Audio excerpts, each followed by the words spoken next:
আপনারা এসেছেন এই দেশের 17 বছর ধরে মানুষের অপেক্ষায় ছিল এই ভোট দেওয়ার জন্য।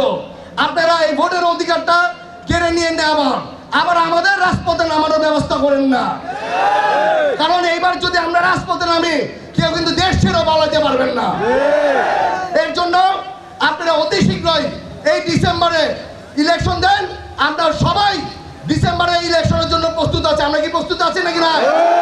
আমরা সবাই প্রস্তুত আছে যে এই দেশের মানুষ অতি আগ্রহের সাথে আছে যে ভোট দেওয়ার জন্য।